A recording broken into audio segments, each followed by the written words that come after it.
Um, I read a beautiful piece of yours which contrasted good men with real men in an age of, I think we'd all agree, great confusion amongst young men, especially about what it means to be a man in our convoluted culture today. And you sort of described somebody who might be talked of as a good man at the eulogy versus the sort of idea that we get of a real man who often is not a very admirable character at all today.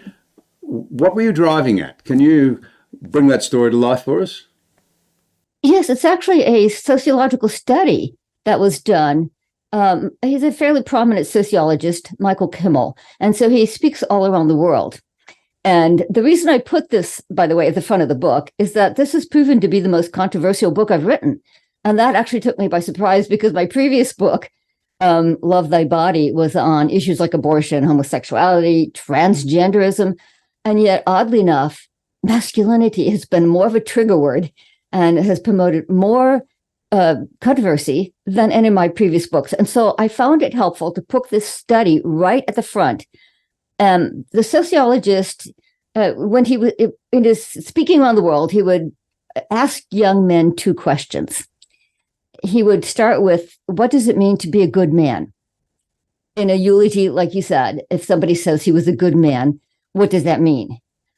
And he said all around the world, young men had no trouble answering that question. They would immediately start listing things like honor, duty, integrity, sacrifice, do the right thing, look out for the little guy, be a protector, be a provider, be responsible. And the sociologist would ask them, where'd you learn that? And they would say, I don't know. It's just in the air we breathe. Or if they were in a Western country, they would often say it's part of our Judeo-Christian heritage. But then he would follow up with a second question where he said, what would it mean if I said to you, man up, be a real man? And the young men themselves said, no, that's completely different. That means be tough, be strong, never show weakness, win at all costs, be competitive, get rich, and get laid. I'm using their language. And so the sociologists concluded from this experiment that all around the world, young men do have a sense of what it means to be the good man, right? Because this was global, this is universal. And so apparently it's innate, it's inherent. I would say they're made in God's image, and so they do know what it means to be the good man. But they also feel cultural pressure to be the real man, according to certain cultural expectations. And like you said, that often is quite different. And certainly if those traits are disconnected from a moral ideal, it can slide into things like dominance and control and entitlement and the things that we tend today to call toxic. And so that was really helpful because what it means is, you don't have to be either for or against masculinity. You can say, we encourage men to be the good man, to live up to what they know intrinsically, inherently, innately, it means to be a good man. And we can think critically about our cultural messages at the same time that may not be so healthy and so positive. It seems to me then that a lot of young men are really caught between two stools. Some of them think, okay, I'll be a real man, and then they get absolutely condemned. The rest watch on and think, if I do the wrong thing here, I'm a misogynist, and I don't know how to be a good man either. They sort of fall between these two sort of stools. How has this happened? How have we reached this point where so many young men are confused about what the expectations of them are and how to perform in this society where basically the charge of misogyny is bandied around with an extraordinary freedom? Yes, yeah. I started my book with some of those examples because they were shocking. The Washington Post had an article titled, "Why Can't We Hate Men?" Really?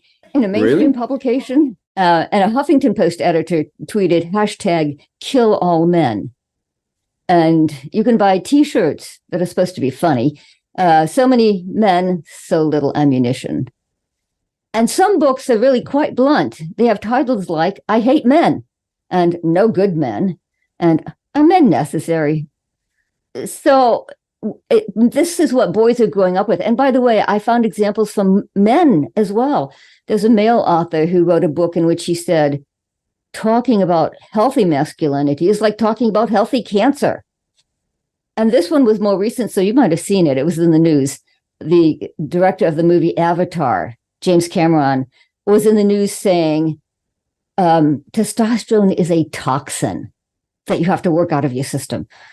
And so no wonder young men are growing up being confused. And I quoted a psychotherapist who writes regularly for the Wall Street Journal. And she said, the young men coming into my practice are increasingly feeling beaten down, demoralized, defeated, because they feel like they're growing up in a culture that's hostile to masculinity. And by the way, when I told my class at Houston Christian University that I was writing a book on masculinity, one of my male students shot back, "What masculinity? It's been beaten out of us." So it's everywhere, even in a Christian school, young men are feeling that the culture is hostile to masculinity.